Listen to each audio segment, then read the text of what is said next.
Hello students, നമ്മൾ semester 3 mathematics for computer and information science 3 GAMAT 301 B Tech computer science and engineering സ്റ്റുഡൻസിൻ്റെ third സെമ്മിലെ mathematics syllabus നമ്മൾ discuss ചെയ്യാൻ പോവുകയാണ്. അപ്പോൾ നമുക്ക് നമ്മുടെ കോഴ്സ് കോഡ് GAMAT 301. ഇവിടെ നമുക്ക് 3 ടീച്ചിങ് അവേഴ്സാണ്, ലെക്ചർ അവേഴ്സാണുള്ളത്. CE മാർക്ക് 40 മാർക്കാണ് CE മാർക്ക് വരുന്നത്. നിങ്ങൾക്ക് 60 മാർക്കിൻ്റെ എക്സാം ആയിരിക്കും ഉണ്ടാവുക. ഇതിന് 3 ക്രെഡിറ്റ്സ് ആണുള്ളത്. Exam hours 2 hours and 30 minutes. Pre requisites ആയിട്ട് നമുക്ക് വേണ്ടത് ബേസിക് കാൽക്കുലസ് ആണ്. നിങ്ങൾ +2 ഒക്കെ കഴിഞ്ഞ് വന്നതുകൊണ്ട് നിങ്ങൾക്ക് എന്തായാലും ഉണ്ടായിരിക്കുന്ന കാര്യമാണ് ബേസിക് കാൽക്കുലസ്. കോഴ്സ് ടൈപ്പ് തിയറിയാണ്, തിയറി പാർട്ടാണ് നമുക്ക് ഉള്ളത്. അപ്പോൾ നമുക്ക് മൊഡ്യൂൾ വൈസ് നമുക്കൊന്ന് ഡിസ്കസ് ചെയ്യാം. സോ ഫസ്റ്റ് മൊഡ്യൂൾ എന്ന് പറഞ്ഞാൽ റാൻഡം. നമുക്ക് കൂടുതലായിട്ട് ഈ 4 മൊഡ്യൂളുകളിലും പഠിക്കാനുള്ളത്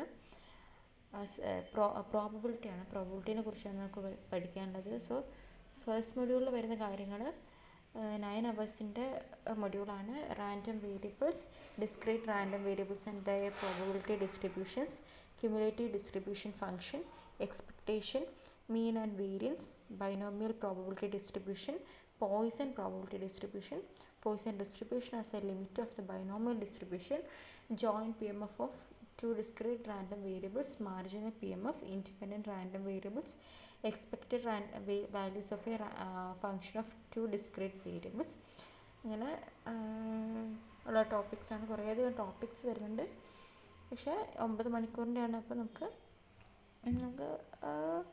കുഴപ്പമില്ല. ഫസ്റ്റ് മൊഡ്യൂൾ നമുക്ക് പഠിച്ചാൽ നമുക്ക് വേഗം ഗ്രാസ്പ് ചെയ്യാൻ പറ്റുന്ന ടൈപ്പാണ് ഫസ്റ്റ് മൊഡ്യൂളിലുള്ളത്. സെക്കൻഡ് മൊഡ്യൂൾ എന്ന് പറഞ്ഞാൽ ഇതിൻ്റെ കണ്ടിന്യൂഷൻ തന്നെയാണ്.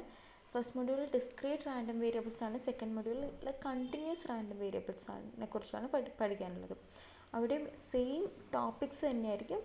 കണ്ടിന്യൂസ് ആകുമ്പോൾ ഉള്ള കേസും ഡിസ്ക്രീറ്റ് ആകുമ്പോൾ ഉള്ള കേസുമാണ് 2 മൊഡ്യൂളിലും പഠിക്കേണ്ടത്. സോ സെക്കൻഡ് മൊഡ്യൂളിൽ നമുക്ക് കണ്ടിന്യൂസ് റാൻഡം വേരിയബിൾസ് ആണ് ആൻഡ് ദയർ പ്രോബബിലിറ്റി ഡിസ്ട്രിബ്യൂഷൻസ് പഠിക്കാനുണ്ട്.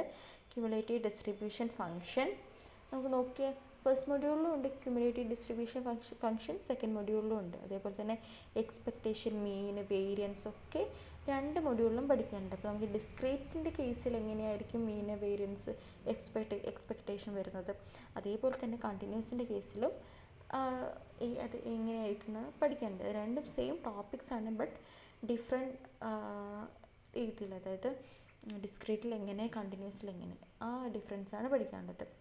Then uniform, normal and exponential distributions പഠിക്കാനുണ്ട്.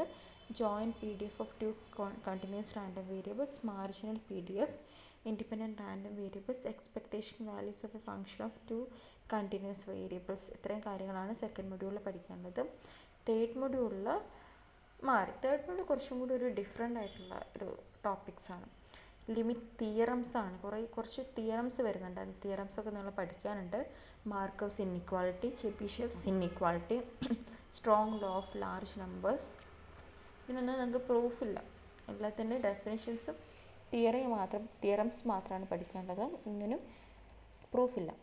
Central limit theorem, stochastic process തന്നെ ഡിസ്ക്രീറ്റ് ടൈം പ്രോസസ്സ് പഠിക്കാനുണ്ട്. കണ്ടിന്യൂസ് ടൈം പ്രോസസ്സ് പഠിക്കാനുണ്ട്.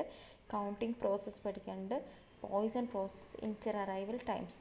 ഇത്രയും കാര്യങ്ങളൊക്കെ, ഇതൊക്കെ ഓരോ തിയറംസ് ആണ് വിത്തൗട്ട് പ്രൂഫ്. ഓക്കെ, ഇത്രയും കാര്യങ്ങളാണ് തേർഡ് മൊഡ്യൂളിൽ. ഫോർത്ത് മൊഡ്യൂൾ ആകുമ്പോഴത്തേക്കും നമുക്ക് ടോപ്പിക്സിൻ്റെ എണ്ണം കുറഞ്ഞു വരുന്നുണ്ട് അല്ലേ. ഫോർത്ത് മൊഡ്യൂളിൽ Markov chain, random walk model, Chapman Kolmogorov equations, classification of states, reducible Markov chain, recurrent state, transient state, long run properties. ഇത്രയും കാര്യങ്ങളാണ് ഫോർത്ത് മൊഡ്യൂളിൽ.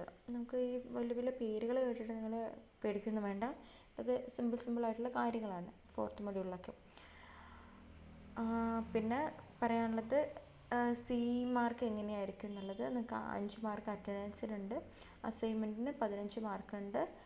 ഫസ്റ്റ് ഇൻറ്റേർണൽ എക്സാമിന് 10 മാർക്ക്, സെക്കൻഡ് ഇൻറ്റേർണൽ എക്സാമിൽ 10ലാണ്. അതായത് നിങ്ങൾ 40 ആയിരിക്കും എക്സാം എഴുതാം, ബട്ട് നമ്മളത് 10ലേക്ക് റെഡ്യൂസ് ചെയ്യുന്നതാണ്. സോ അങ്ങനെ ടോട്ടൽ 40 മാർക്സ് ആയിരിക്കും നിങ്ങളുടെ ഇൻറ്റേർണൽ മാർക്സ് ആയിട്ട് വരിക. ഓക്കെ, 40ലായിരിക്കും ഇൻറ്റേർണൽ മാർക്സ്.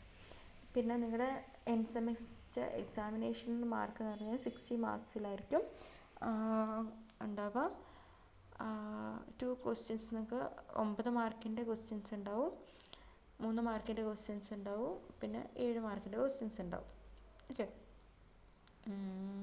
ഇതൊക്കെ നിങ്ങൾക്ക് അറിയുന്ന കാര്യങ്ങളാണ്. കാരണം നിങ്ങൾ ഫസ്റ്റ് സെമ്മിൽ സെക്കൻഡ് സെമ്മിലൊക്കെ എഴുതിയ അതേ പാറ്റേൺ തന്നെയായിരിക്കും തേർഡ് സെമ്മിൽ ഉണ്ടാവാൻ പോകുന്നത്.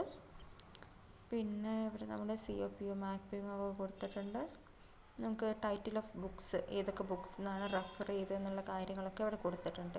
ടെക്സ്റ്റ് ബുക്ക് ഏതൊക്കെയാണ്, ഏതൊക്കെ യൂസ് ചെയ്തിട്ടാണ് ഈ സിലബസ് സ്ട്രക്ചർ ചെയ്തേക്കുന്നത് എന്നുള്ള കാര്യങ്ങളൊക്കെ ഇതിൽ കൊടുത്തിട്ടുണ്ട്. നിങ്ങൾക്ക് വേണമെങ്കിൽ ഈ റെഫറൻസ് ബുക്കൊക്കെ വെച്ചിട്ട് റെഫർ ചെയ്യാവുന്നതാണ്.